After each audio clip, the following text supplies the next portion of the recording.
va parler Moyen-Âge aujourd'hui, comme le laissait plus ou moins supposer le titre.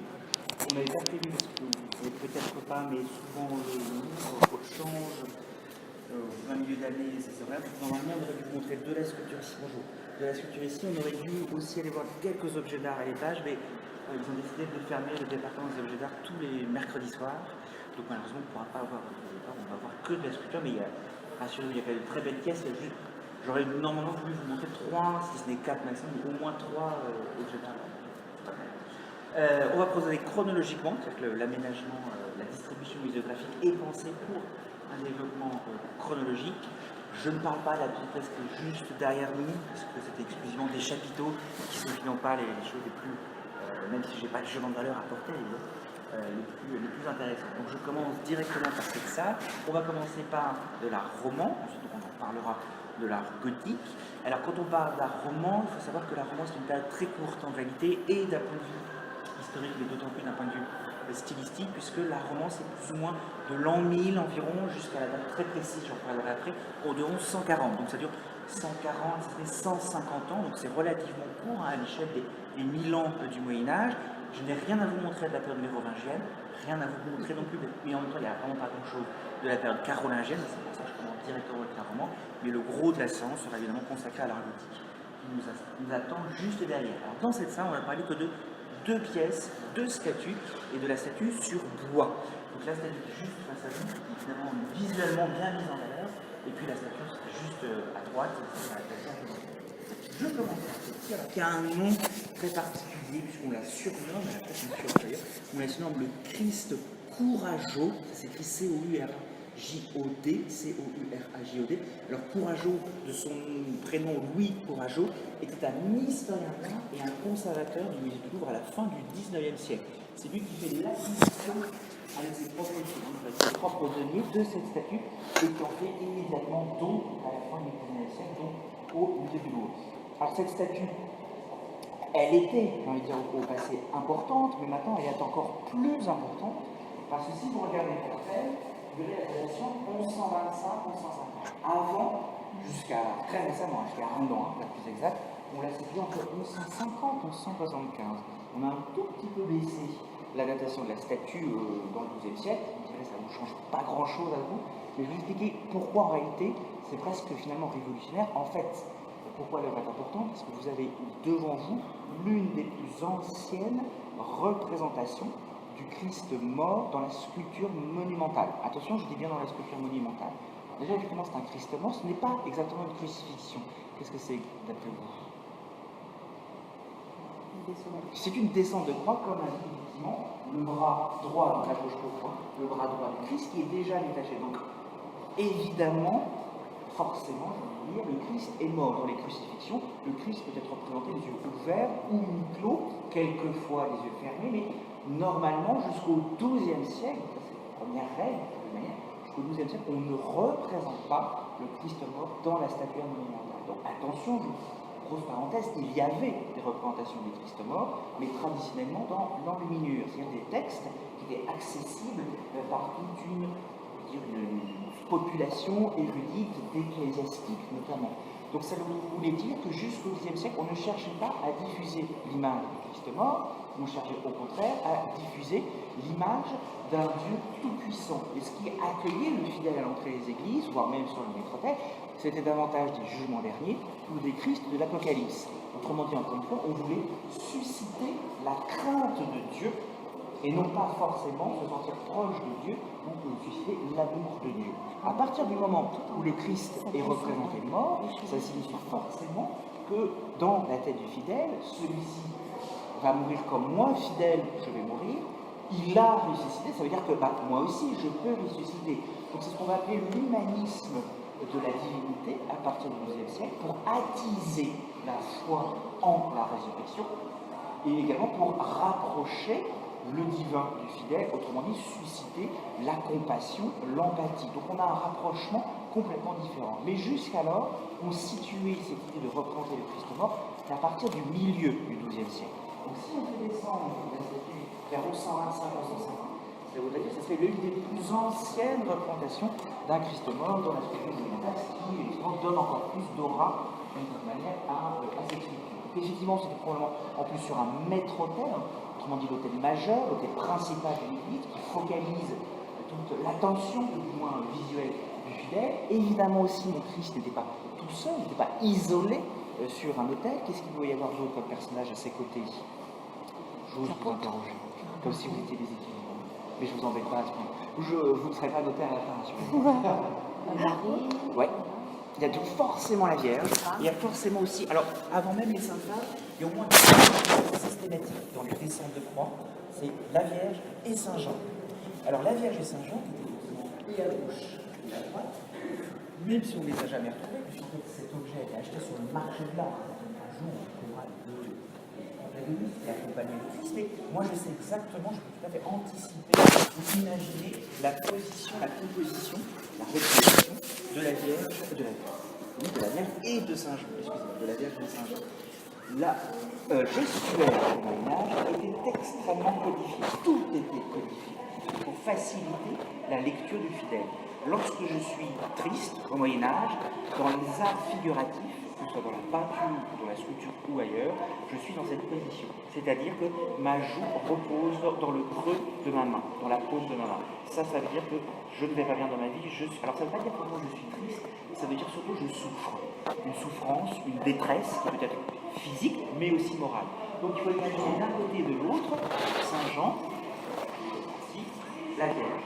Et puis enfin, il peut y avoir deux autres personnages qui étaient forcément ici, il y a déjà un bras détaché, qui vont détacher le Christ de sa croix, qui sont Nicodème, d'un côté, comme ça se prononce, Nicodème, et Joseph d'Arimathie, A-R-I-M-A-T-H-I-E, toujours selon les évangiles. Toujours selon les évangiles, Nicodème est le riche personnage qui va faire l'acquisition du tombeau du Christ pour enterrer le Christ, et Joseph d'Arimathie était son serviteur. D'où ici l'importance de la polychromie. Parce qu'à votre avis, là je fais appel à votre imagination, s'ils sont sculptés dans du bois, comment distinguer Joseph d'Arimathie qui est pauvre de Nicodème qui serait riche? Eh bien c'est cette polychromie. La polychromie est extrêmement importante.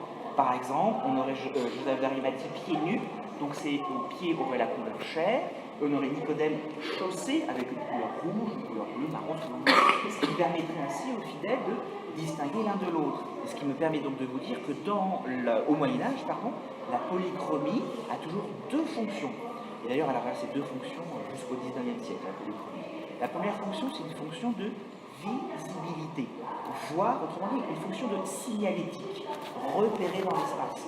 Je vais me faire très vulgaire ici, mais comme un néon qui vous indique en clignotant, ça se passe ici.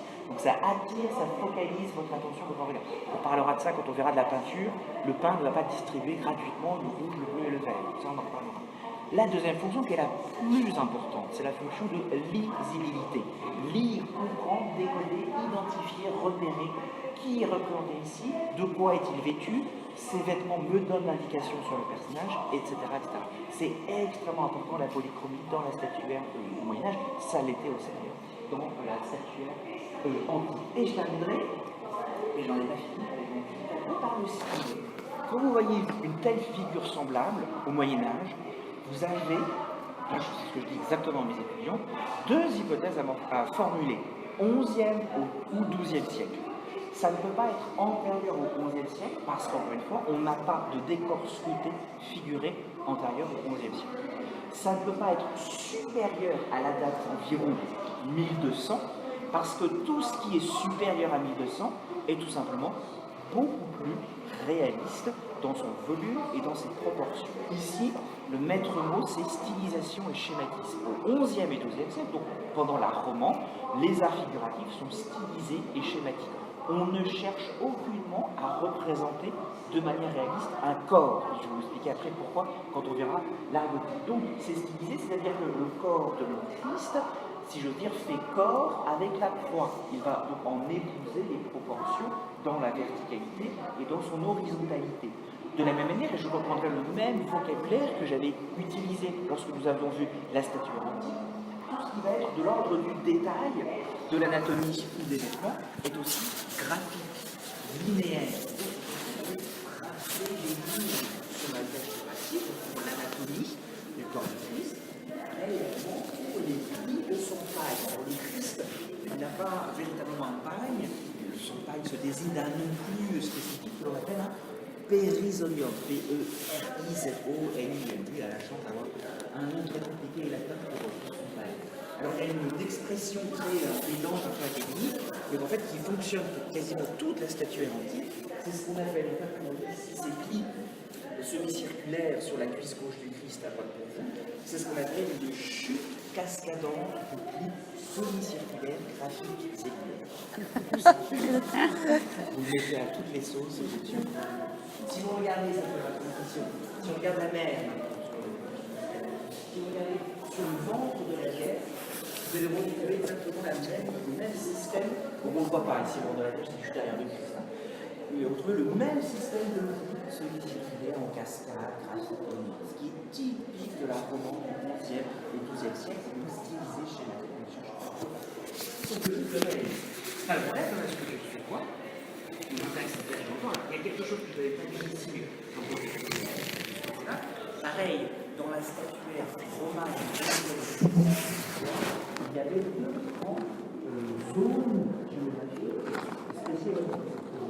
C'est le plan de la Bourgogne. Très souvent, on va utiliser romane sur Bois, vous pourrez voir souvent Auvergne, Bourgogne.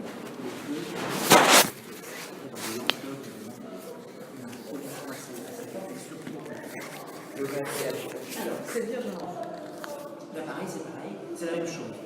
Vous regardez sur votre gauche, regardez maintenant tout au fond à droite, vous trouvez exactement la même chose. Ce que je vais dire sur cette Vierge s'applique exactement sur l'autre côté.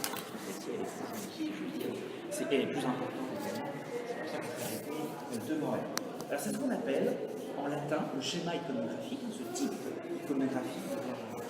Ce qu'on appelle en latin une sedes sapientiae. On dit sedes, S-E-D-E-S. Si certains sont latinistes, donc il s'agit du siège.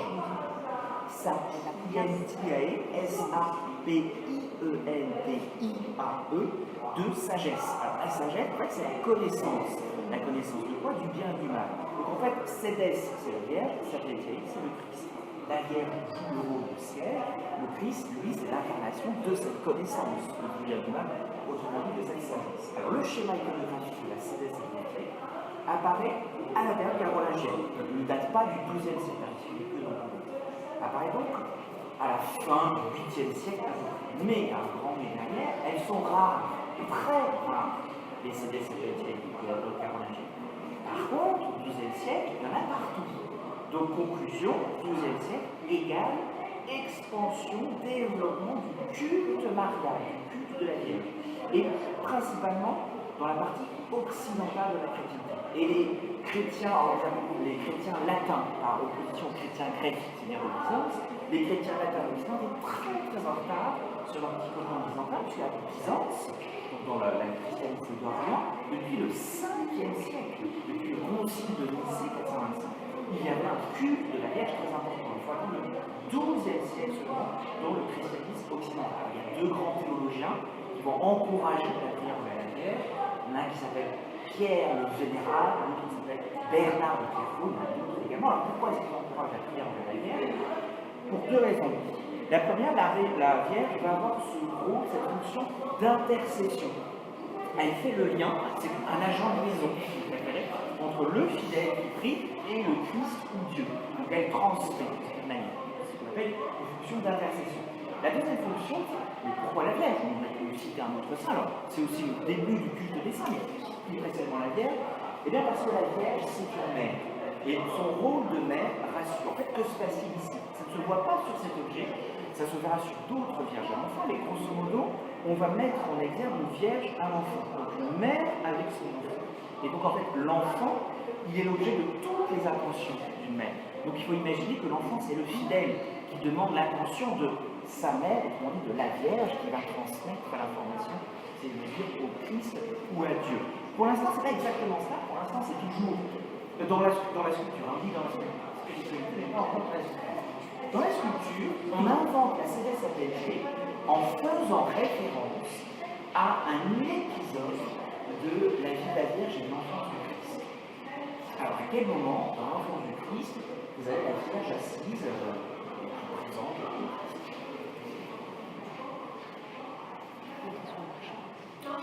La présentation en marchant. Alors vous confondez deux scènes. Il y a la présentation au temple, non mais c'est pas, et la fuite des marchands. Alors non, parce que si c'était la présentation au temple, normalement c'est pas la Vierge qui tient le Christ, c'est le grand prêtre Siméon. Je vous repose la question. En fait, je vous repose la question plus simplement. À quel moment dans l'enfance du Christ et donc dans la vie de la guerre, il y a des gens, il faut toujours, quand vous êtes face à une œuvre d'art, quelle qu'elle soit, même du XXe siècle, s'imaginer le contexte spatial primitif. Ce pourquoi elle a été exécutée. C'est un objet qui est dans une église, donc qui a été fait pour être vu par un fidèle. Si moi je suis un chrétien du XIXe siècle, je rentre là, je vais faire ma dévotion. Donc à quel moment il y a des gens qui s'agenouillent comme ça devant le Christ et la Vierge? Donc pas longtemps, on va tous manger une galette. La naissance. C'est pas l'activité exactement, c'est l'adoration de l'image. Donc ici, c'est un schéma iconographique qui rappelle, qui dérive en quelque sorte, c'est une variation sur l'adoration de l'image, dont il y avait de nombreuses représentations dans l'art chrétien depuis la période paléo-chrétienne, c'est-à-dire depuis les premiers temps chrétiens, comme on dit, les catacombes à Rome ont déjà des représentations d'adoration de l'image. On voit une vierge assise sur un trône avec le Christ et le fromage.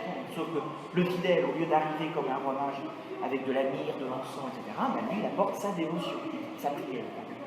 Donc on force presque ici à la génuflexion, à s'agenouiller, et on évoque, on rappelle ainsi le schéma formel et iconographique de l'adoration de l'image. Donc c'est une statue qui a une fonction dévotionnelle, support de la dévotion. Elle est placée sur un autel, même. En fait, il est au fond de la chapelle, d'une certaine manière, donc il est adossé, donc on ne peut pas tourner, au moment où on n'a pas le droit de se mettre ici, et physiquement je ne peux pas tourner autour, mais si je vais jusque là, je remarque que dans le bas-ventre, il y a une cavité. Qu'est-ce qu'il peut y avoir dans ce type d'objet dans le ventre de la Vierge? Il y a une cavité dans lequel la Vierge mettait un objet. Tu m'entends? Non, pas une bougie. C'est sûr, si tu bois, ça va être catastrophique. C'est pas une hostie. Non, c'est pas une hostie, mais c'est quelque chose de sacré, comme une hostie chrétienne. Une relique. Une relique, exactement. Et cela, ça nous permet de nouveau d'affirmer l'importance du culte marial. Parce que normalement, quand on a une statue reliquaire, alors imaginons, vous avez un bout de bois de Saint-Honoré. Donc vous allez demander à un sculpteur de vous faire un Saint-Honoré et vous mettez le bout de bois dans la statue Saint-Honoré.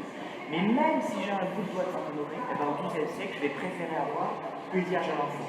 Ce qui nous montre bien le poids, l'importance du culte marial au XIIe siècle. Donc elle avait une deuxième fonction, la Vierge à l'enfant. Ce n'était pas qu'une fonction dévotionnelle, c'était aussi une fonction liturgique. C'est-à-dire qu'on allait l'utiliser pendant l'office, alors pas pendant la messe, mais pendant les processions liturgiques. On la sortait de l'église et on la promenait, si j'ose dire, sur une sorte de baldaquin, de brancard à baldaquin, également. On la prenait comme ça dans les rues de la cité. Après, stylistiquement, elle reprend exactement les mêmes caractéristiques stylistiques. Elle est schématique, stylisée, c'est-à-dire qu'elle est disproportionnée. Elle n'a pas une grosse tête, une manière, elle monte de volume, c'est très hiératique, et puis on a le même traitement des plis, cascadants, semi-circulaires, graphiques et linéaires. La polychromie, un petit mot quand même dessus, alors ça nous semble être une couleur assez passable, dirais-je. À l'époque, c'était un bleu absolument très prononcé, absolument magnifique, obtenu à partir de lapis lazuli. Or, au XIIe siècle, le lapis lazuli, il faut le faire venir de très loin. On le fait venir de Perse, c'est-à-dire d'Iran actuel. Donc, il avait fait tout ce voyage jusqu'ici en France, et rien que la couleur, je me sens coûter beaucoup plus cher que le paiement de l'exécution d'une telle statue. Alors, oui, c'était sa pété, je répète, apparition du XIIe siècle est rare. Expansion, multiplication au XIIe siècle, que va-t-il se passer au siècle suivant? Au XIIIe siècle, on en trouve encore. Exemple tout simple, vous allez à côté, à Notre-Dame de Paris, sur la façade, vous verrez sur le portail gauche, vous en avez une. Mais elles deviennent de plus en plus rares et elles vont être remplacées par ce qu'on appelle des vierges de tendresse. On ne va pas aller voir les vierges de tendresse parce que ça prend un peu plus loin, mais on va introduire, excusez-moi, l'art gothique avec la statue. Alors, c'est une très bonne question. Ce n'est pas du bois de chêne, Je te dire, du noyer. Souvent, en tout cas, c'est du bois tendre. Dans la plupart des cas, mais c'est une très bonne question, je vais vous dire pourquoi. Soit on emploie du tilleul, du peuplier, du noyer, du poirier. À chaque fin, ce sera du bois tendre. Mais l'idée bois de chêne, c'est très normal. Pourquoi? Parce qu'en fait, le chêne, c'est un bois très difficile à travailler. Donc, généralement, on utilisait le chêne pour les meubles massifs. On pouvait avoir des hôtels en chêne massif, hein, on utilise le chêne pour les poutres, ce genre de choses. Si en revanche, dans un musée, vous voyez une statue, avec l'indication chêne, vous êtes sûr et certain, c'est l'indication que l'auteur est un grand sculpteur. Parce qu'il a été capable d'exécuter une œuvre d'art figurative dans du bois de chêne, qui normalement ne s'y prête pas, ou est extrêmement difficile. Par exemple, vous voyez les stalles qu'on peut trouver dans les chœurs, souvent sont en chêne, vont avoir une décoration figurative, et on faisait toujours appel à des grands sculpteurs pour justement la sculpture de stalles. Mais traditionnellement, c'est du bois tendre, comme ici.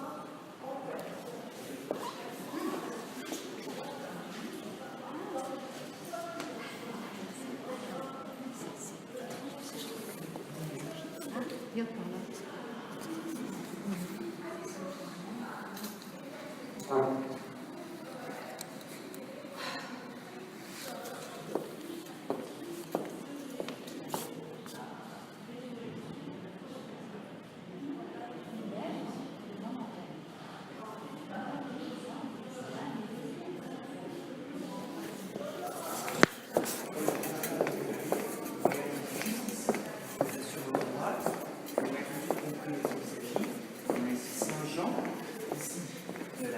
Et vous remarquez effectivement sur le cartel ils appartiennent à un groupe de crucifixion, ils auraient très bien pu appartenir à un groupe de descente croix. Donc il faut imaginer que de part et d'autre du Christ courageux, on avait deux figures semblables et qui par cette gestuelle simple expriment simplement leur détresse physique, surtout morale, parce que le Christ est mort. Mais ce n'est pas de ces deux statues dont je vais vous parler. Là, je vous introduis et l'art gothique et la sculpture sur pierre. Donc avec ces deux statues, qu'on appelle des statues tirées colonnes. Statues tirées colonnes. Elles datent du dernier quart du XIIe siècle, 1175-1200. Mais grosso modo, sans aller jusque-là dans les précisions chronologiques, ce qui est sûr, c'est qu'on les date de 1140-1200. Quand vous voyez ce genre de figure, je vais vous donner toutes les caractéristiques, ça ne peut être que 1140-1200. Quand je dis 1200, on est bien d'accord, on ne s'est pas mis d'accord le 1er janvier 1200, personne ne s'est dit autour d'une table, on arrête sur 1200. Ça peut se prolonger quelques années, mais ça va, tu vois, complètement disparaître au 1er siècle, ça va largement évoluer. Alors les statues colonnes, on dit précis, une statue colonne est une statue figurative masculine ou féminine dont le canon, donc les dimensions, les proportions, épouse les proportions du fût, autrement dit de la partie verticale, de la colonne. Et c'est tout. Les toutes premières statues colonnes, malheureusement, elles ont été détruites en 1777. Elles se trouvaient, et c'est une date très importante, puisque ce qu'on considère que c'est le début de l'art gothique, elles se trouvaient sur la façade occidentale, le portail principal, de l'église abbatiale de Saint-Denis, donc l'actuelle basilique de Saint-Denis. Alors aujourd'hui, si vous vous y rendez, toute la sculpture extérieure date du 19e siècle. Et ils n'ont pas refait les statues colonnes de l'époque, on les avait détruites en 1777 parce qu'elles menaçaient tout simplement de s'effondrer. Donc la première statue colonne, les premières statues colonnes datent de 1140. C'est un abbé qui s'appelle l'abbé Suger, S-U-G-E-R, qui a décidé en fait de transformer l'architecture. C'est-à-dire qu'il faut considérer d'abord que l'art gothique se manifeste dans son innovation d'un point de vue architectural, un peu figuratif, et ensuite seulement, formellement, ça prendra tout son ampleur aussi. Qu'est-ce qu'il voulait faire l'abbé Suger? L'abbé Suger, alors déjà, il n'était pas très content de son église abbatiale de Saint-Denis parce qu'elle datait encore de la période carolingienne. C'est une église importante. Alors pourquoi c'est une église importante? Parce que c'était l'église qui accueillait, qui conservait ce qu'on appelle les régalias, autrement dit les attributs de la monarchie française, que l'on sortait une seule fois pendant le règne d'un roi, le jour de son sacre. Donc c'était une église un lieu relativement important qui avait été fondé en plus sous Clovis et que Dagobert complètement agrandi. Je n'ai pas compris ça sur toute son histoire. Donc ce sujet n'était pas très content de son église carolingienne, et quand il allait voir ailleurs les autres églises, elles étaient pas mal, mais sans plus. Parce qu'en fait, il va vouloir donner une véritable maison de Dieu sur terre. Or, la maison de Dieu, quand on est sur terre, elle est où? On considère qu'elle est où la maison de Dieu? Elle est là-haut. Donc il faut lever la tête. Donc il faut faire des grandes églises. Donc c'est à partir de 1140 et de la période gothique que l'on rentre dans l'ère de la verticalité et du gigantisme si caractéristique de fameuses cathédrales que l'on a d'ailleurs un peu partout en Europe. D'où les statues colonnes. En fait, il s'agit simplement de figures, on va en parler dans quelques instants, mais dont l'élan vertical souligne cette même verticalité, le même gigantisme de l'architecture gothique. Donc elles sont complètement dépendantes de l'innovation architecturale gothique. Et j'ai dit le maître mot ici, dépendant. Elles sont dépendantes de l'architecture. Elles font corps avec l'architecture. Sur les côtés, d'ailleurs, vous voyez d'ailleurs la partie semi-circulaire de chaque colonne. Et toute l'évolution de la statue colonne, enfin même de la sculpture architecturale et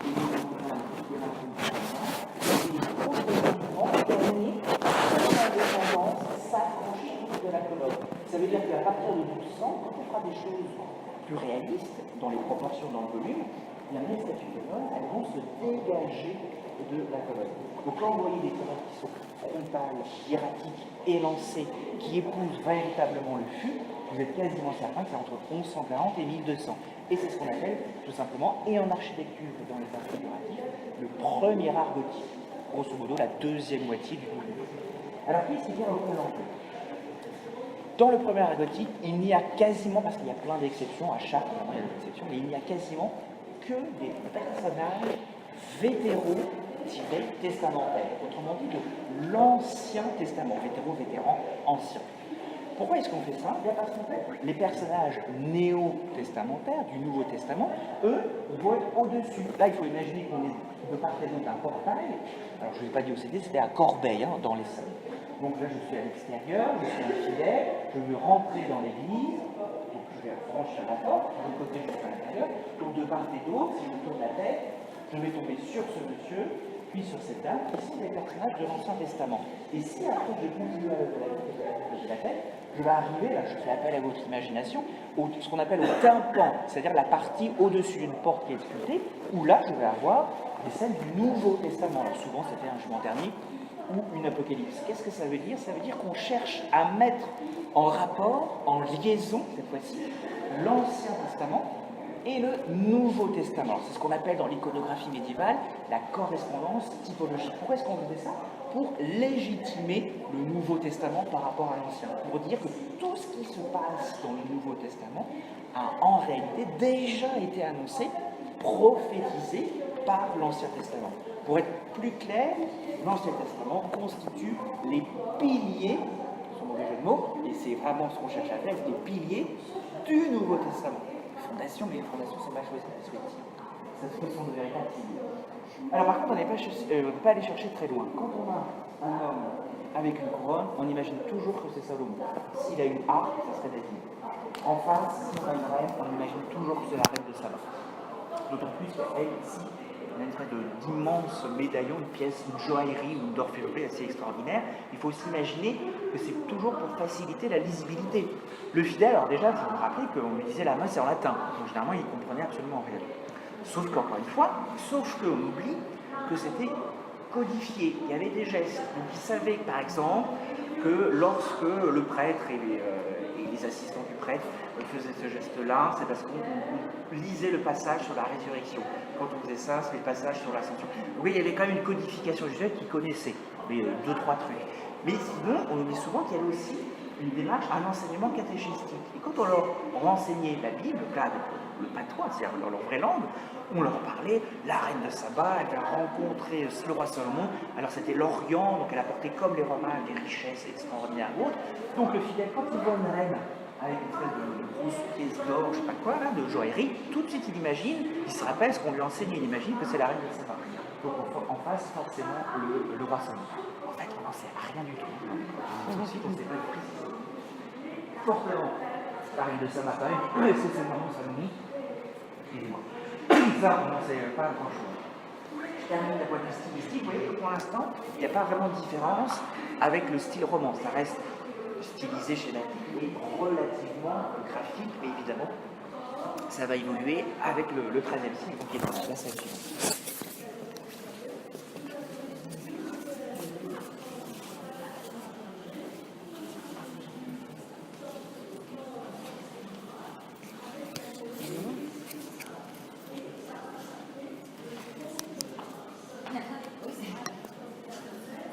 marqué.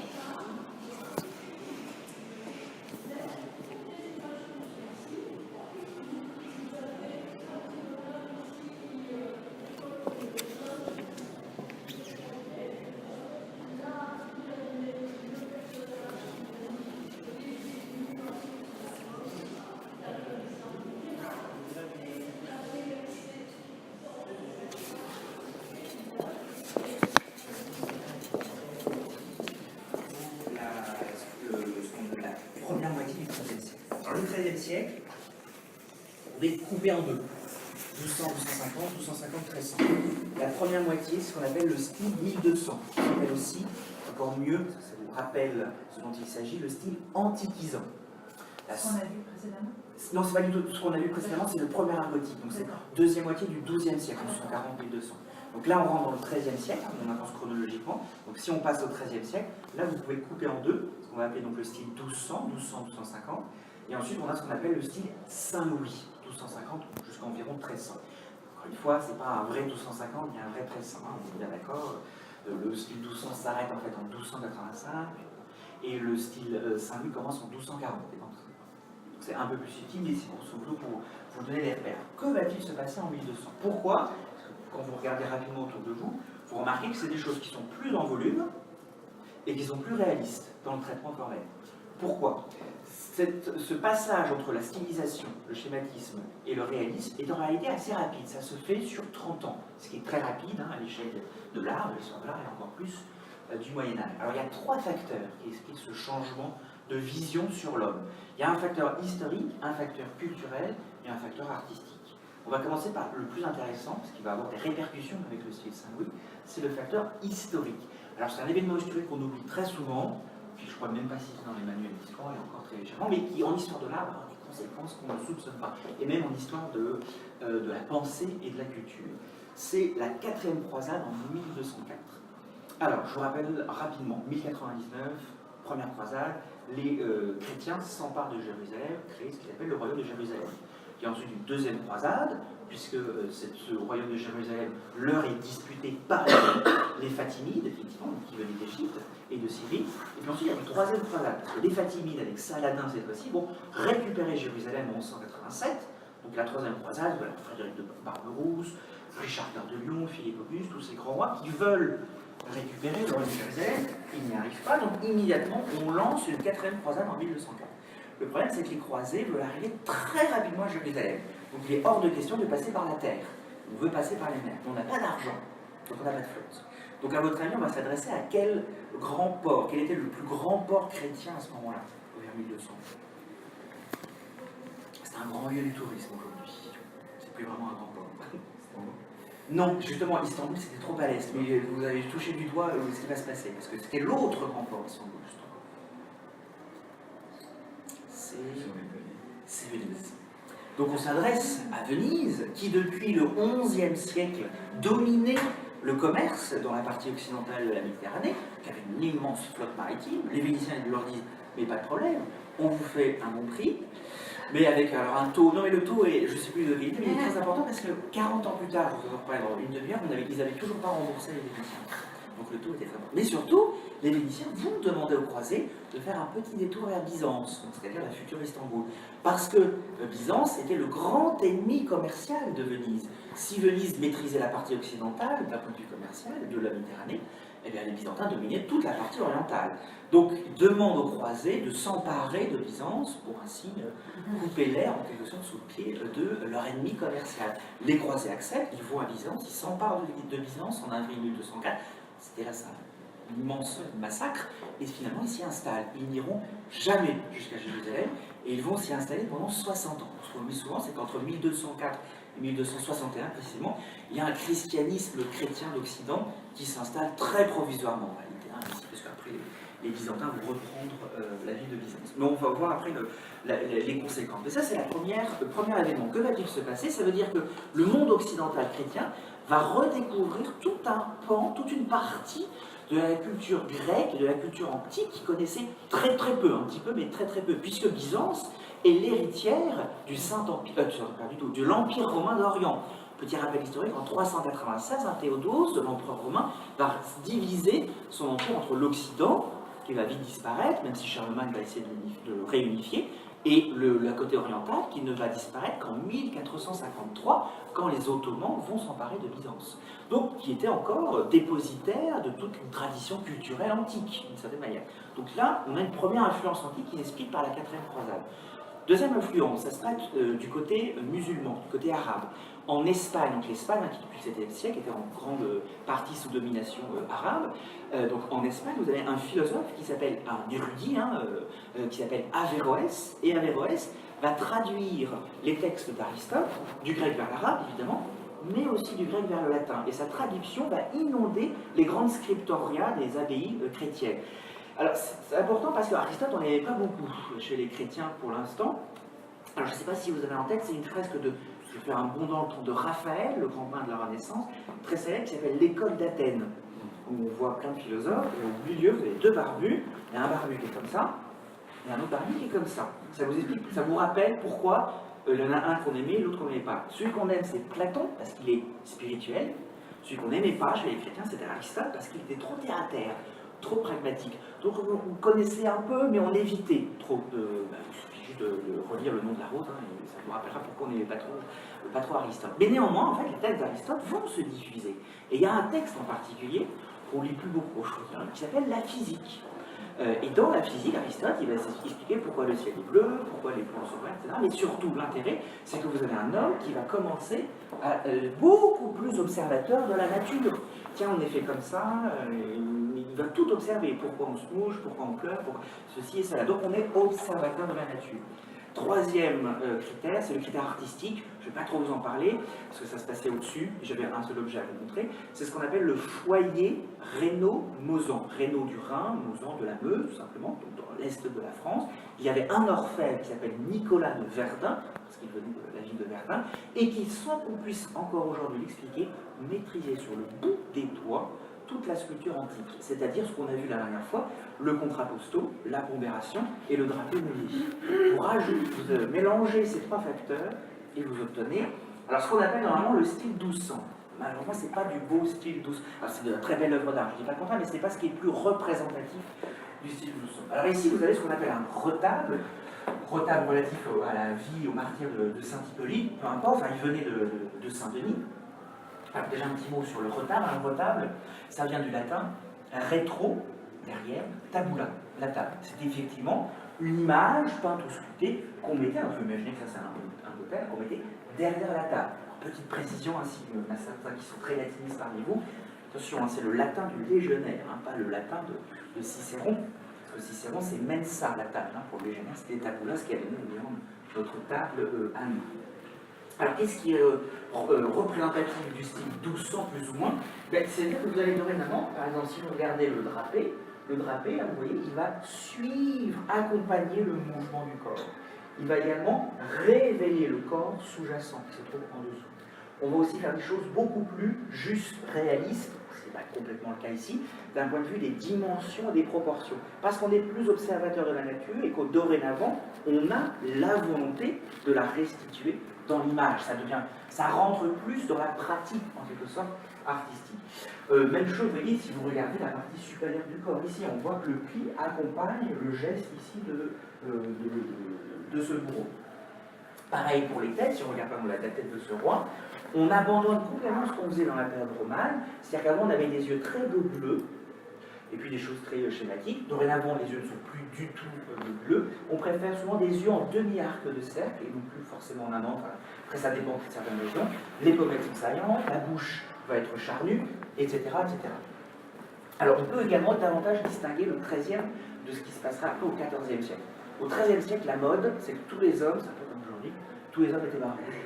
14e siècle, on va se remettre à se raser un peu plus, il y en a encore quelques barbures, mais généralement au 14e siècle, on était plus ou moins évidemment imberbe. Donc quand vous voyez une tête réaliste, barbue, ça respire le 13e siècle, j'ai envie de vous dire. Attention, il y a toujours quelques petits précis.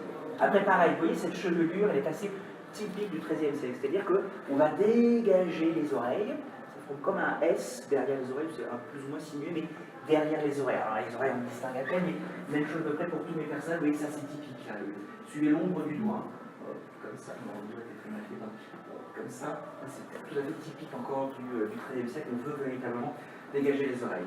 Bon, après, plus la chevelure se raccourcit, plus on avance dans le temps. Parce qu'au XIVe siècle, pareil, on va plus se couper les cheveux. Là, une chevelure qui descend jusqu'à la naissance du cou, ça veut dire que c'est vraiment dans le XIIIe siècle, parce qu'on abandonne complètement cette chevelure encore au XIVe siècle. Malheureusement, je n'ai pas sous la main de vraies sculptures emblématiques du style 1200. Si vous avez l'occasion, par exemple, d'aller à Strasbourg, sur le bras sud du transept, vous avez en fait le plus belle sculpture du style 1200 de toute la statuaire française. C'est ce qu'on appelle une dormition de la Vierge, donc c'est la mort de la Vierge. Donc vous avez la Vierge dans son lit de mort, tous les apôtres, Marie-Madeleine, et vous verrez des draps égouillés. On aurait tout à fait pu croire que c'était une statue du 5e siècle avant Jésus-Christ, faite en Grèce, donc de magnifiques draps égouillés. Alors on va revenir de l'autre côté, et on va voir ce qui va se passer dans la deuxième moitié du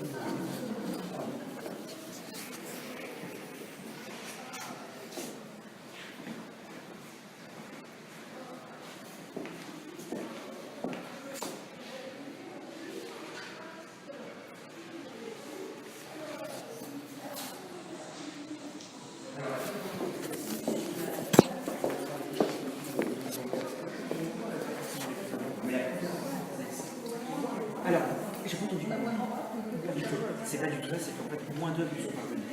C'est-à-dire qu'en fait, les œuvres que j'ai faites, ce sont des œuvres de dévotion, donc du coup qui étaient plus protégées.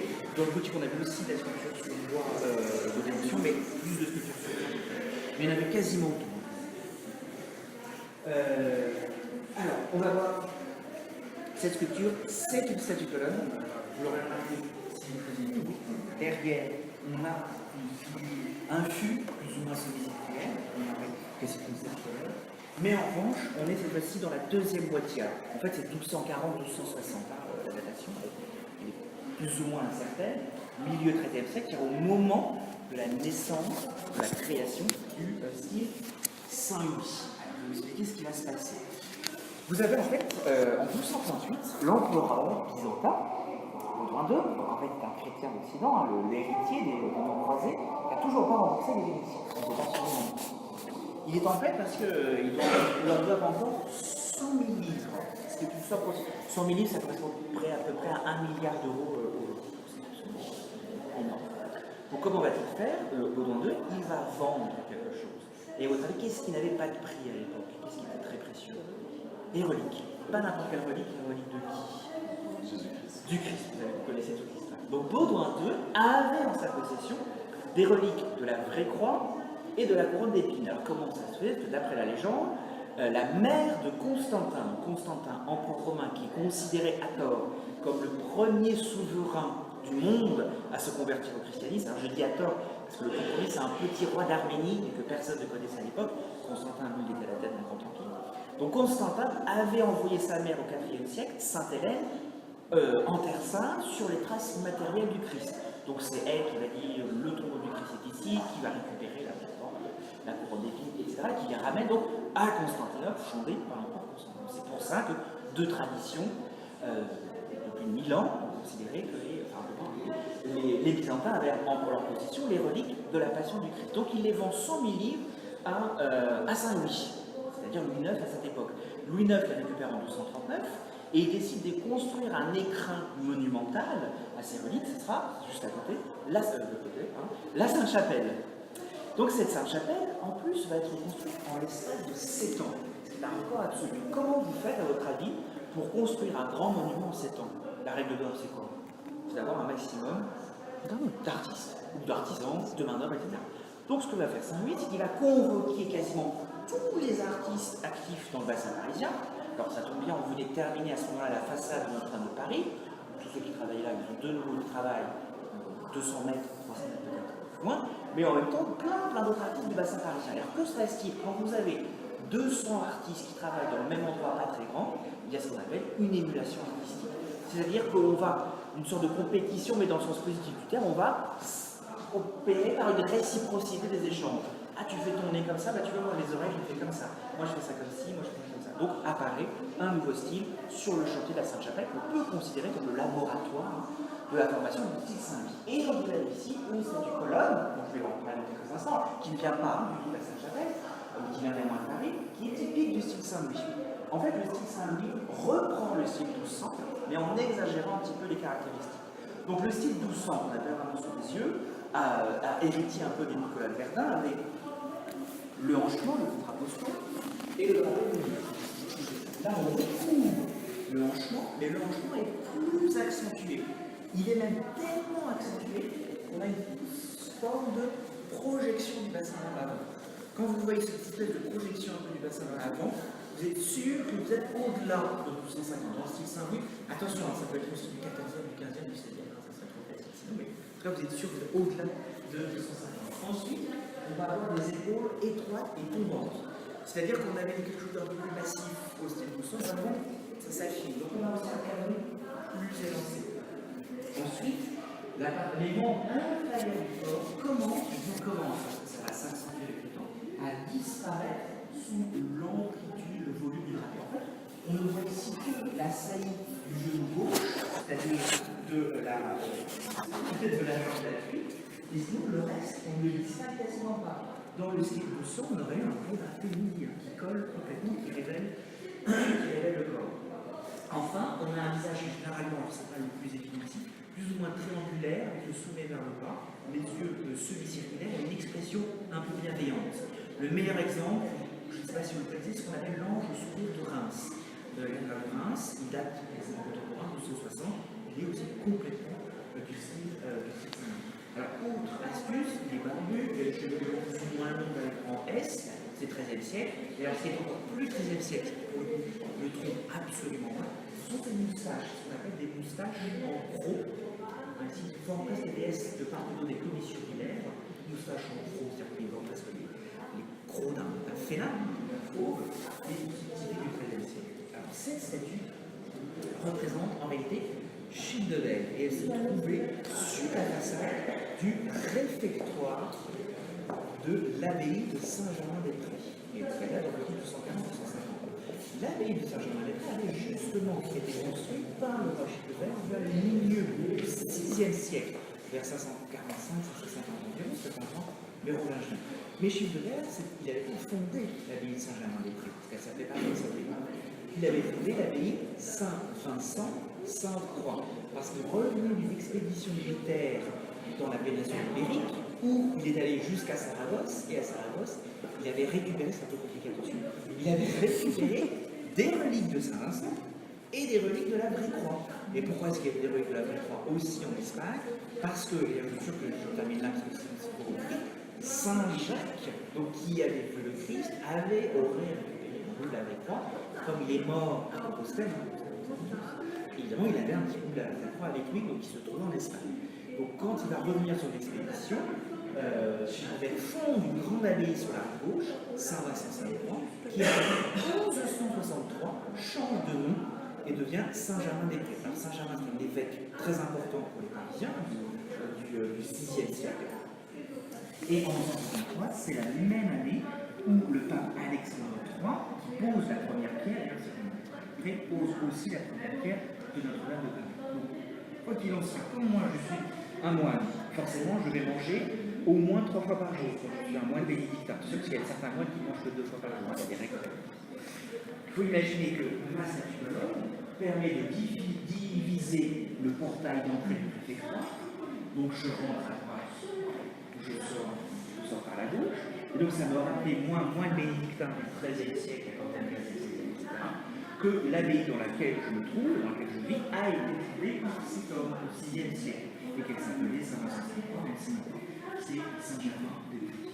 Est-ce que ça va? Bon, les choses assez exceptionnelles parce qu'il a été miraculeusement, avec un peu de jeu, sauvé, je veux dire, grâce à Alexandre Lenoir, qui était un citoyen français qui avait été nommé par la Convention pour sélectionner les œuvres d'art dans les églises. Mais c'était une folie l'idée d'œuvres d'art dans les églises, parce qu'avant, ces œuvres avaient une fonction religieuse. Donc dorénavant, on prend conscience, et c'est la notion de patrimoine, on prend conscience de la notion de la historique, artistique, etc., etc. Donc il va aller sélectionner les œuvres d'importance et créer ce qu'on appelle le musée des monuments français. En 1780. Aussi, donc elle a une grande partie de sa polychromie. Donc voilà, c'est un petit peu quelque chose qui rouge, un petit peu aussi sur la fenêtre droite, les choses. Alors, On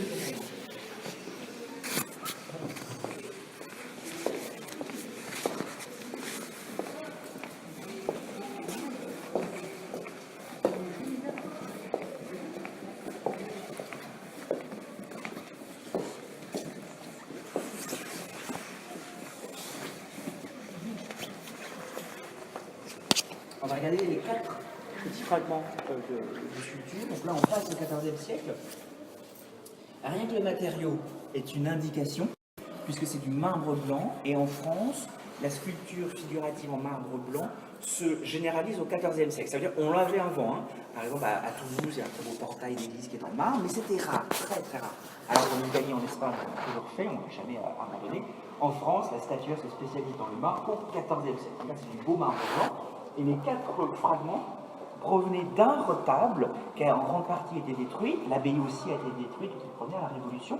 Il s'agissait du retable du maître-autel de l'abbaye de Maubuisson.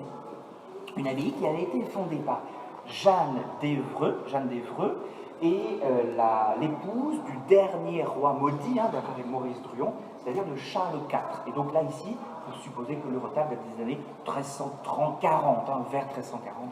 Peut-être un peu avant, en réalité. Jeanne d'Évreux, à la mort de son époux en 1328, va embrasser, si j'ose dire, une carrière ecclésiastique et mourra qu'en 1372, donc bien après son défunt époux royal. Alors il faut imaginer qu'en réalité, la véritable scène, c'était la scène, justement. Donc le dernier repas du Christ, ça a disparu, et autour de cette grande scène, il y avait des petits fragments disséminés à droite à gauche. On commence par la gauche. Vous avez ici une évocation tout simplement de Saint-Denis, qui était encore une fois de plus, alors un saint très important pour la monarchie française, mais au-delà de cela, un saint très important pour le christianisme français, ce qu'on appelle le gallicanisme, puisqu'on considérait que c'était le premier évêque à évangéliser, le premier évêque de France, le premier évêque de Paris, et le premier saint à évangéliser ce qui était encore à l'époque la Gaule. Il vivait vers 250 après Jésus-Christ environ.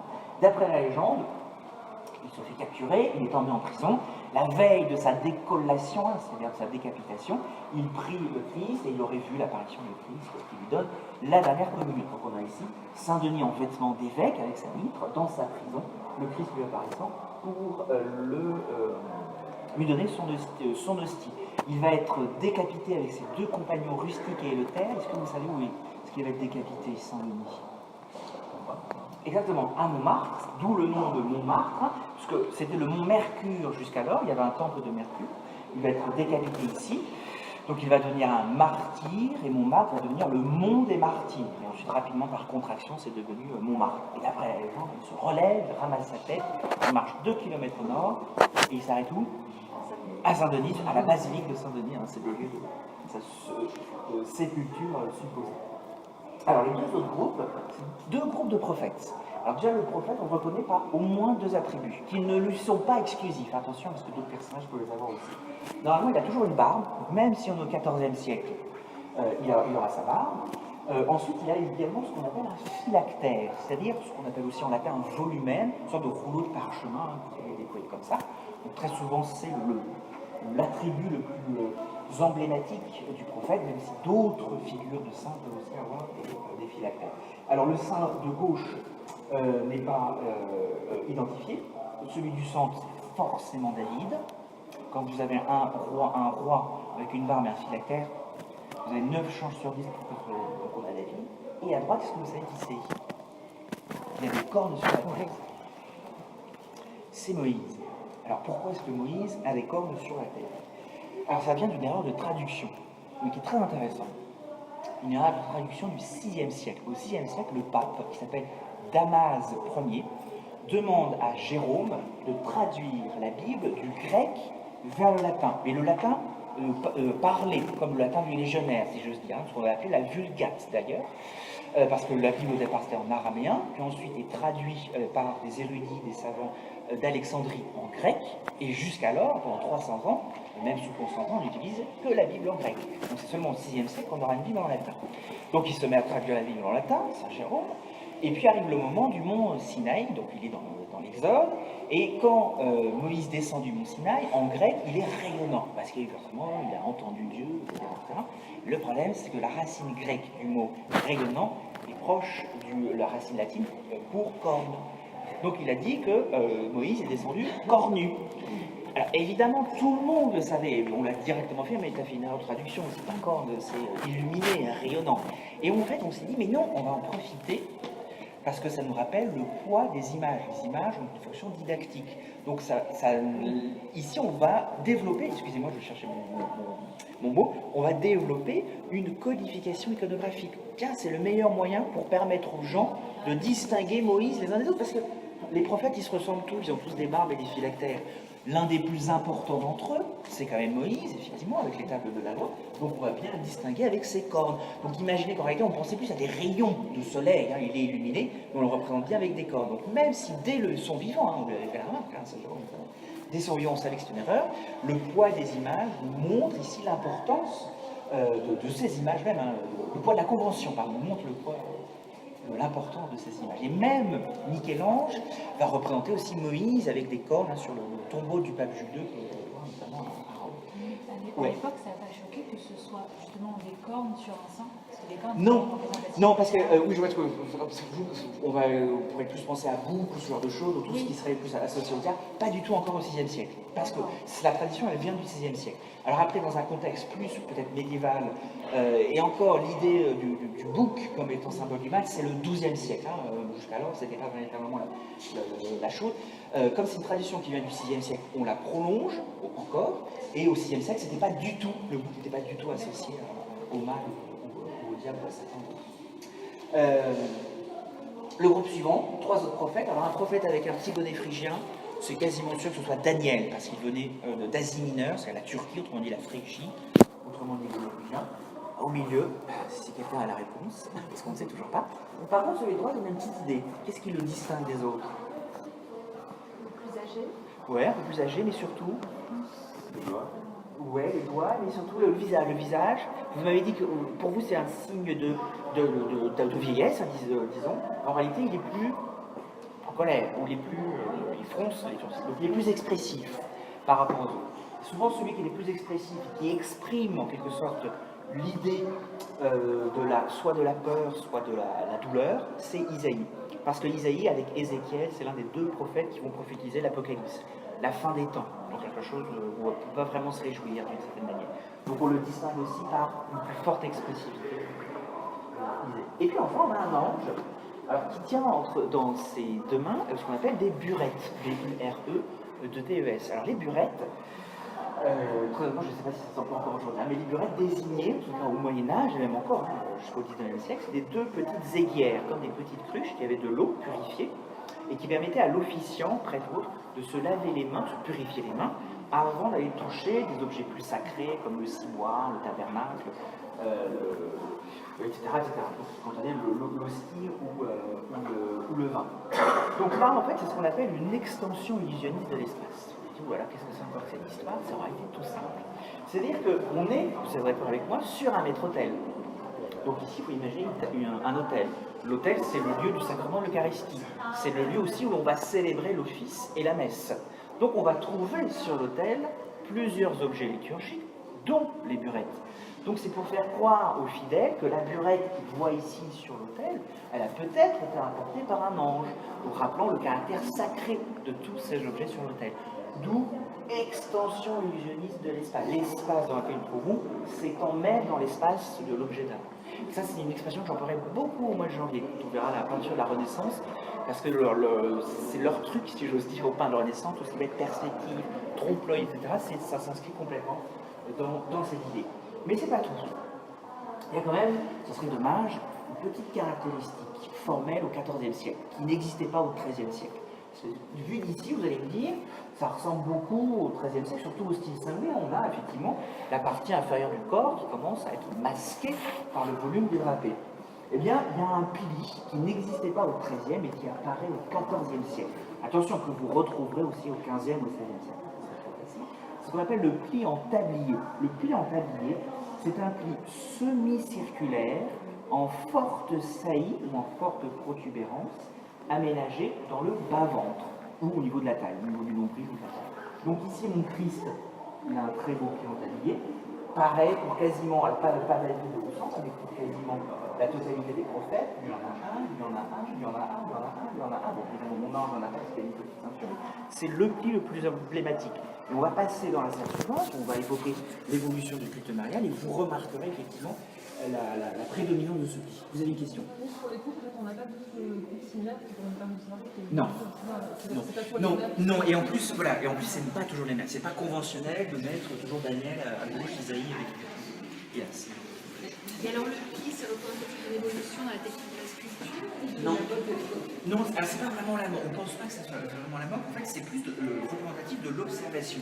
C'est-à-dire que comme on va représenter des vêtements pour ample, et on n'était pas forcément obligé de décompter en plein époque, comme on va représenter des vêtements pour ample, on observe effectivement que les plis eux-mêmes sont plus lourds. Donc au lieu d'avoir, quand on a quelque chose de plus serré, on a des plis plus en angle aigu.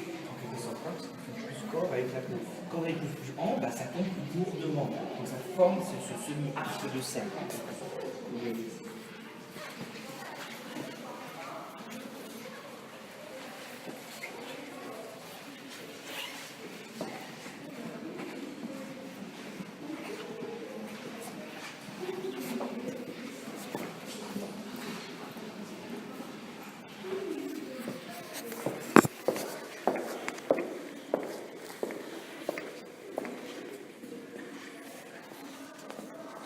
Alors, on va parler de la situation et pas avec cette logisant. Vous voyez que des enfants, la star de l'époque, le 14e siècle, vous ne remarquez pas quasiment le pied, là, le pied, on a un très beau ici,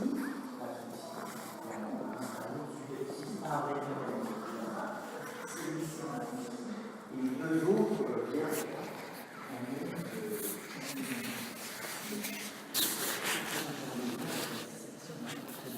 Répartis ces carrés des 14e siècle et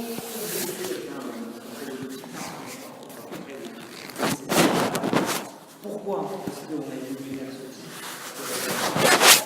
on a abandonné la spiritualité, mais la question est donc déjà, c'est symptomatique de l'évolution du culte marial à partir du XIIIe siècle. On a abandonné la spiritualité et on va préférer la Vierge tendresse. C'est ça, la Vierge tendresse. C'est un chevalier de Saint-Paul qui vient d'Orient chrétien, de Byzance, qu'on appelle la Vierge Théotokos. Théotokos, en grec, ça veut dire mère de Dieu. Donc on peut mettre en exergue, en avant ici, le lien maternel entre une mère et son fils. Mais pas que. On veut dorénavant aussi que la Vierge soit une belle femme. Et n'oubliez pas que la Vierge tendresse au XIIIe, XIVe siècle est tout à fait contemporaine de l'apparition dans la littérature française des premiers romans de chevalerie et autres romans courtois. Vous avez un théologien qui s'appelait Gauthier de Rincy, R-A-I-N-C-Y, qui qualifiait la Vierge de dame de toute courtoisie. Donc l'image de la belle courtisane, alors pas courtisane au sens péjoratif, on pourrait l'appeler aujourd'hui, bien évidemment, la belle courtisane bien éduquée, vertueuse, etc., qui en plus éduque correctement son enfant, et qui en plus est une sainte, et n'est pas une sainte. Vous remarquerez aussi qu'elles ont quasiment toutes sur la tête une couronne, c'est-à-dire Regina Caeli, autrement dit, reine des cieux. Donc on veut une mère et une belle femme. Dorénavant, c'est ce type de figure mariale qui l'emporte, qu'on retrouve encore au XVIIIe siècle, qui prend sa naissance au XIIIe siècle, mais qui donc justement au XIVe et XVe siècle connaît une explosion extraordinaire pour une raison. C'est ce qu'on appelle la dévotion moderna, en latin, la dévotion moderne. Cette dévotion moderne se développe surtout la deuxième moitié du XIVe siècle. Alors, qu'est-ce qui se passe au milieu du XIVe siècle? En France surtout, bien entendu. Et là, vous avez dit, il y a d'un côté la peste, de l'autre la guerre de sang. Alors, en fait, la peste, elle arrive en Sicile, 1346. 6 ans plus tard, en 1352, avec le nord de l'Écosse. En 6 ans, ce qui est extraordinaire pour l'époque, elle se diffuse partout en Europe. Et on considère aujourd'hui qu'un tiers de la population européenne va mourir en 6 ans. C'est vraiment énorme. Ce sont des centaines de milliers de personnes qui vont mourir de la peste. Conséquence, directe, concrète, la mort est présente dans la réalité quotidienne. Je suis hélas témoin de la mort régulièrement. Mais à cela s'ajoute l'autre grand fléau, et à part la maladie, la guerre. Effectivement, la guerre de 100 ans, qui concerne plus effectivement le royaume de France, sauf que les rois de France n'ont pas en réalité une véritable armée professionnelle. Ils vont avoir quelques groupes armés ici et là, mais je vous rappelle que c'est Louis XIV seulement qui va créer la première armée professionnelle royale. Au moment où il crée les invalides jusque-là, il fallait lever de l'argent et lever des fonds pour engager des soldats, des mercenaires. Donc la guerre n'est pas permanente. Le soldat, quand il ne se bat pas contre l'ennemi, il se bat ailleurs, il va piller les campagnes et autres. Donc on a la guerre, on a la maladie, les conséquences maintenant est beaucoup plus présente. Donc on va avoir une évolution de la spiritualité. Avant, quand j'étais un fidèle, un chrétien, j'avais deux manières d'exprimer ma piété. Soit j'allais à la messe tous les jours, ce qu'on appelle la piété collective, soit je m'intéressais à mon âme, le salut de mon âme, et dans ce cas-là, je faisais un pèlerinage. Je faisais à peu près tout. Mais à partir du milieu du XIVe siècle, il y a toujours cette piété collective, non? Mais on s'intéresse beaucoup plus au salut de son âme parce qu'on a peur facilement de mourir plus facilement. Donc on va avoir ce qu'on appelle une individualisation, une personnalisation de la piété. Donc j'ai besoin d'avoir une image émotionnelle pour moi tout seul. Donc on va multiplier, puisqu'on a un besoin plus important, c'est économique, si je veux dire, on a un besoin plus important en support de dévotion. On va multiplier les supports de dévotion qui sont, dans la plupart des cas, des statues de vierges à l'enfant. Et il faut imaginer, encore une fois, qu'en réalité, le fidèle s'identifie presque ici au Christ.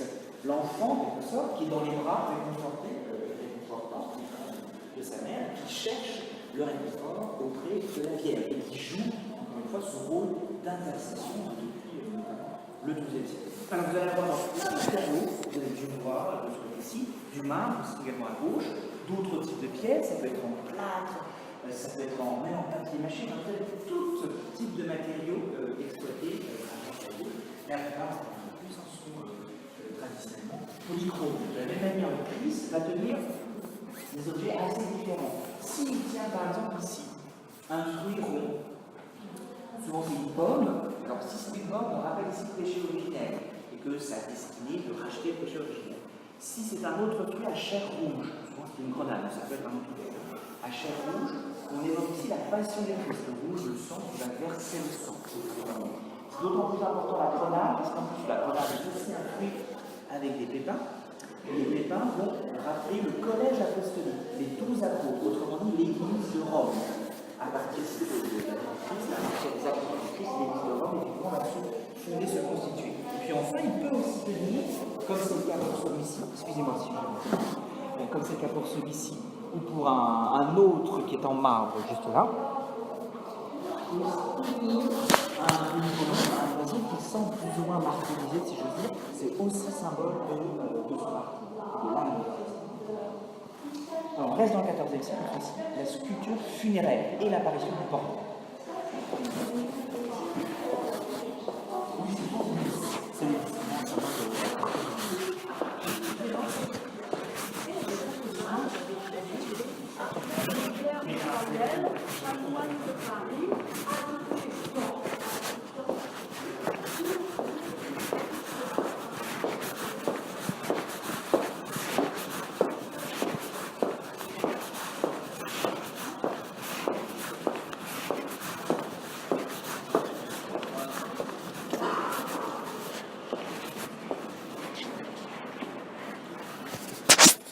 Alors, Madame, mademoiselle, je vais la poser, me poser la question, est-ce que ça veut dire que les gens pouvaient aussi avoir chez eux, des statues de Vierge à l'enfant? Oui, mais évidemment, il y a un mais derrière. C'est-à-dire oui, uniquement si vous avez les moyens. Donc, c'est-à-dire si vous avez les moyens d'avoir un oratoire privé. On ne mettait pas encore à ce moment-là sa Vierge à l'enfant au-dessus de sa cheminée ou ce genre de choses, ou dans sa chambre, surtout pas. Il fallait donc être un grand bourgeois pour avoir un petit oratoire privé. Alors un oratoire privé, ça pouvait être minuscule, hein. Ça peut être une toute petite pièce, hein, avec sa Vierge à l'enfant. Donc ce n'était pas courant. Ce qui était plus courant, en revanche, c'était les corporations de métiers qui, donc chacun allait mettre de l'argent sur la table pour acheter une Vierge à l'enfant pour la chapelle de la corporation, donc une petite chapelle dans une église ou autre. Ça, c'était plus courant. C'est seulement à partir de la Renaissance du XVe siècle où l'on va avoir de plus en plus de vierges à l'enfant qui, dorénavant, peuvent sortir du cadre exclusivement sacré et arriver dans un espace plus profane, comme un salon ou autre. Mais encore, c'est très très timide à ce moment-là. Alors, le XIVe siècle aussi est intéressant parce qu'on va parler de la sculpture funéraire très rapidement et surtout de la réapparition du portrait. Le portrait, on peut plus ou moins considérer qu'il est absent entre la fin de l'Antiquité et le XIVe siècle. On ne connaît qu'un seul véritable portrait, c'est la statuette en bronze de Charlemagne, qui est ici, mais que je ne peux pas vous montrer parce que le département est fermé. Donc, désolé pour vous.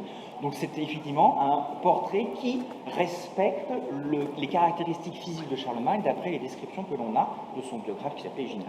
Mais entre donc, cette statuette de vers 800 à peu près et le premier portrait de 1350, il n'y a rien. C'est-à-dire que quand on voulait représenter le roi ceci ou saint ou cela, même si on avait été contemporain de son vivant, on allait représenter de manière systématique, c'est-à-dire schématique, son visage. On représentait le visage de tel roi comme n'importe quel autre roi, comme Childebert qu'on a vu. Le Childebert qu'on a vu tous les autres, il ressemblait à tous les rois de France. Comment faire pour distinguer Childebert d'un roi contemporain? Eh bien, c'est la réapparition du portrait. Le premier portrait peint, c'est 1350, c'est celui de Jean II le Bon, qui est ici au Louvre, quelques étages au-dessus. Le premier portrait sculpté, c'est celui du successeur de Jean II, c'est-à-dire Charles V, et c'est son tombeau, alors qui n'est pas ici, même si ici on a un Charles V, c'est quelques années plus tard, mais le premier portrait sculpté, c'est le tombeau de Charles V, aujourd'hui à Saint-Denis. Il commande son tombeau de son vivant en 1364, c'est l'une de ses premières décisions en accédant au trône, c'est un petit peu hypochondriaque aussi, il était tout le temps malade, très frais, très fragile, etc. Mais très important l'histoire de l'art, parce que c'est lui qui va créer la première bibliothèque royale, c'est lui qui va être le premier roi à collectionner des œuvres d'art, donc il nous intéresse particulièrement. Il va aussi agrandir la ville de Paris en construisant une nouvelle enceinte. Il va faire du château du Louvre, qui avait été construit en 190 par son aïeul Philippe Auguste, et comme étant une forteresse militaire, il va faire du château du Louvre un palais princier, on peut véritablement y vivre, etc. Et il va aussi construire une autre Sainte-Chapelle, vous avez ici la maquette, à Vincennes. Alors, ici vous avez deux statues qui représentent le couple royal vers plus ou moins 1370, Charles V à gauche, Jeanne de Bourbon à droite.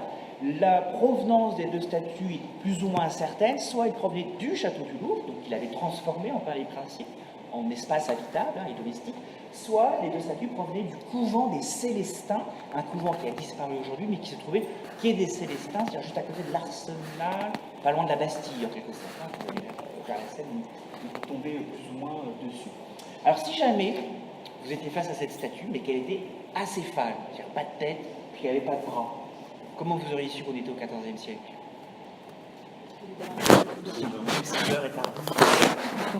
On a un vrai vos pieds entaillés. Et alors pareil, mais là vous n'avez pas la réponse parce que je vais vous donner l'indication. Si jamais on n'avait que la partie en dessous du genou, moi j'aurais su que c'était un roi de France. Parce que ici vous avez trois couches superposées. Et alors à partir seulement du XIVe siècle, les rois de France seront représentés au costume du sacre. Le premier c'est Philippe IV le Bel, après ils seront tous du costume du sacre. Et deux, au Moyen-Âge, le costume du sacre c'était trois vêtements superposés. 1, 2, 3, costume du sacre. C'est pas plus compliqué que ça. Donc après, vous avez un vrai portrait de Charles V et un vrai portrait de Jeanne de Bourbon. Alors ici, vous avez deux tombeaux, ce qu'on appelle en fait deux gisants. Vous avez Charles IV, qui meurt lui en 1328, et ici Jeanne d'Évreux, donc la fameuse Jeanne d'Évreux qui va commander le retable de l'abbaye de Maubuisson. Mais on est vers 1372 en France, puisqu'elle va mourir vers 1372. Le sculpteur s'appelle Jean de Liège, parce qu'il était natif de Liège.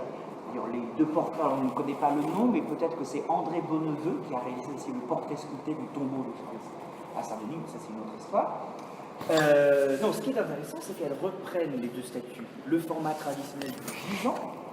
Alors le gisant, c'est un schéma iconographique qui apparaît au XIe siècle, apparemment, et il a une définition précise, le gisant. Attention, c'est la représentation du défunt allongé sur le dos, les yeux ouverts. C'est-à-dire, si ferme les yeux, là ils ont les yeux ouverts.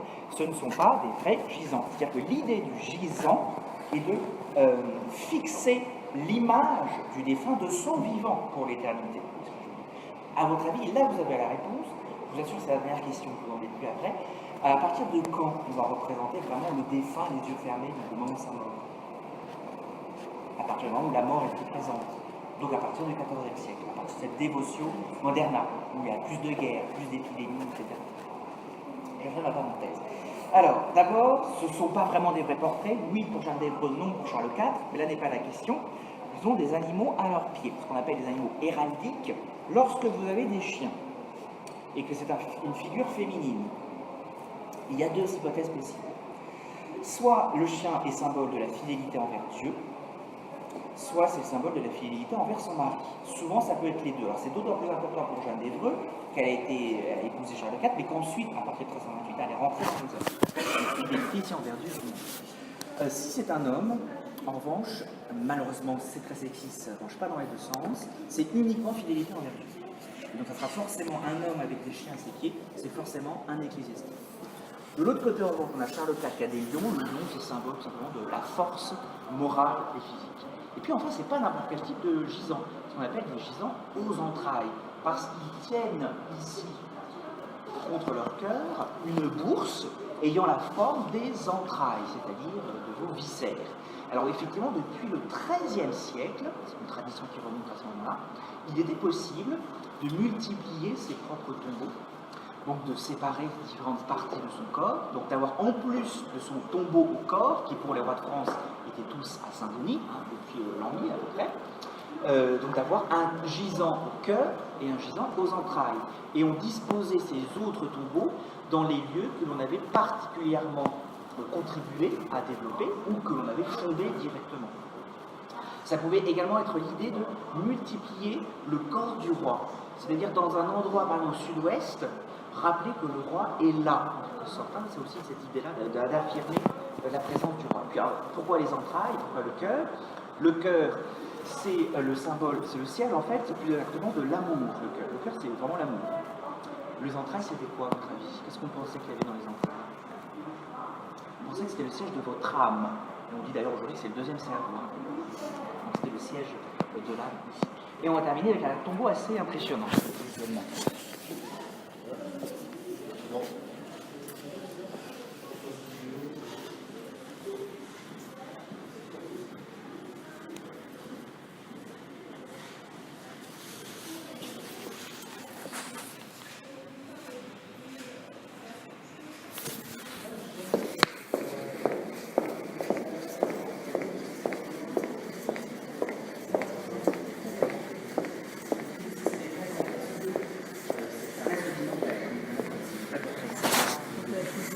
Mais c'est très intéressant ce que vous dites, parce qu'en 1350, quand on renoue le portrait peint, on prend comme modèle les médailles. On va faire comme les faisaient les empereurs romains, donc on représente le personnage de profil. Et ça pendant 100 ans, ce sont les Flamands qui vont introduire le portrait de 3/4, puis après les Italiens vont généraliser. Alors, vous avez des gens, je vois ça, c'est des grands sénéchals de Bourgogne, sénéchal, un titre militaire, une sorte de général, maréchal, et c'était le sénéchal Charles de Téméraire, c'est l'un des derniers grands ducs des Bourgognes de la branche des Valois. En 1362, Jean de Lemont divise son royaume en 4. Il y aura Charles, le futur Charles V, qui aura le Dauphiné. D'ailleurs, à partir de ce moment-là, qu'on appellera le futur roi le Dauphin. Puis ensuite, on aura Philippe qui aura la Bourgogne, Jean qui aura le Berry, et Louis qui aura l'Anjou. Donc ce sont les grands ducs valois, et le dernier grand duc valois de Bourgogne sera Charles le Téméraire qui meurt en 1477. Le tombeau de son général, son sénéchal Philippot, date d'environ 1483, donc quelques années après seulement. Alors il est très impressionnant visuellement, mais ce n'est pas le plus extraordinaire. Loin de moi de critiquer, on est bien d'accord. C'est-à-dire qu'il y a des choses encore plus fantastiques. Sachez juste, je considère quand même que le tombeau de Philippot constitue l'aboutissement des recherches en matière de sculpture funéraire au Moyen-Âge, premièrement, et deuxièmement, constitue aussi l'aboutissement de la tradition des grands tombeaux des ducs de Bourgogne, puisque Philippe le Hardi, qui va mourir en 1404, va initier les grands tombeaux de ce fameux duc de Bourgogne. Donc il faut imaginer que le tombeau de Philippe le Hardi, qui lui est au musée des Beaux-Arts de Dijon, est moins impressionnant, mais il est plus grand. C'est-à-dire qu'en fait, au lieu d'avoir ce cortège, on appelle ça des cortèges de pleurants quasiment à l'échelle 1, un peu plus petit en réalité, Vous avez un immense piédestal avec dessus un immense sarcophage, avec dessus l'immense grand-duc de Bourgogne, avec d'immenses anges avec de grandes ailes, et tout autour, il faut imaginer dans une petite arcade, 28 pleurants, des grandeurs à peu plus de 30 cm, en albâtre, et qui à l'époque avait été exceptionnel, alors ça ne pas exceptionnel pour vous en parler, mais parce que vous aviez 28 portraits, c'était les 28 membres de la cour de Bourgogne qui avaient vraiment porté le corps de Philippe le Hardi de Bruxelles à Dijon pendant l'été 1404. On parle d'heure à la fin, je vous dis. Donc 28 portraits, mais c'est-à-dire 28 portraits avec le même costume. Donc déjà dans le tombeau de Philippe le Hardi, on a des personnages avec cet habit monacal, même s'il ne s'agit pas de moine. Or, le sculpteur du tombeau de Philippe le Hardi, qui s'appelle Charles Sculpteur, était parvenu à varier la disposition des plis et à varier les expressions. Donc vous avez 28 expressions différentes, 28 portraits, 28 drapés différents.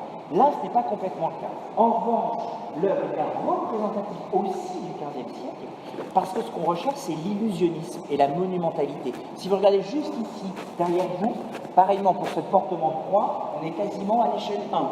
On va avoir donc des figures, des mises au tombeau, des piétas, etc. C'est Michel-Ange, même si on n'est plus au Moyen-Âge avec Michel-Ange, mais au XVe siècle, l'illusionnisme et la monumentalité sont les maîtres mots. Donc, quand on va réaliser le tombeau de Philippe Haut, il n'y aura quasiment plus, plus de sarcophage dans le lieu d'origine, c'était dans l'abbaye de Cîteaux, C-I-T-E-X, en Bourgogne.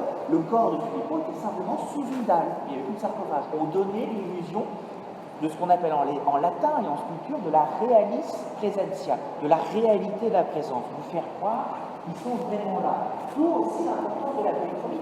Sans la polychromie, ça marcherait beaucoup moins. Et normalement, le fidèle va s'agenouiller devant le tombeau. Et en fait, on force presque à la génuflexion parce qu'on est tous curieux d'aller voir toutes les têtes qu'il y a en dessous. Ce sont de vraies têtes. Il y avait des yeux, elles vous regardent. Attention, ne soyez pas surpris.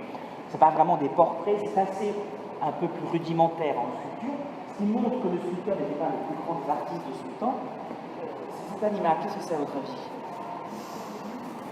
C'est un lion, mais ça ressemble plus à un chien, ou un ours, si vous préférez. C'est simplement un sculpteur qui n'avait jamais vu de lion de sa vie, ce qui était complètement normal en 1483, bien évidemment, mais ce qui nous montre aussi qu'on a un artiste plus rudimentaire qui se fonde sur la polychromie pour obtenir, pour créer cet effet visuel assez séduisant. C'est de la pierre, tout en pierre calcaire. Si le chien, c'est la fidélité, le lion. La force morale. Donc c'était un militaire, il avait du courage, il était fort. Et alors ça a été récemment restauré, mais sachez que c'est la polychromie qui est vraiment d'origine, c'est aussi assez. Et alors toutes les blasons, tiens, ce sont ces victoires militaires, c'est l'équivalent du trophée d'armes. Et la tombe dont vous aviez parlé de Hardy. Le Philippe le Hardi est à Dijon, au musée des Beaux-Arts. Et j'ai fini. Est-ce que vous avez des questions? Je vous brûle les lèvres. Non, pas non plus. Alors, je vous souhaite de bonnes fêtes de fin d'année. Merci. Et on se retrouve le mercredi, je ne sais plus quand, fin janvier, en tout cas, pour le troisième mercredi. Je ne voudrais pas vous dire de bêtises, donc surtout regardez ce qui est indiqué. Et cette fois-ci, on fera de la peinture de la Renaissance italienne. Alors, je tiens juste à vous... Encore, ça ira parce qu'on n'est pas très nombreux, donc ça ira. Mais ce sera dans des conditions plus difficiles, parce que vous savez sans doute que la peinture italienne, tout le monde y va. Donc c'est dans la grande galerie, il y aura beaucoup de bruit, donc moi, il faudra que je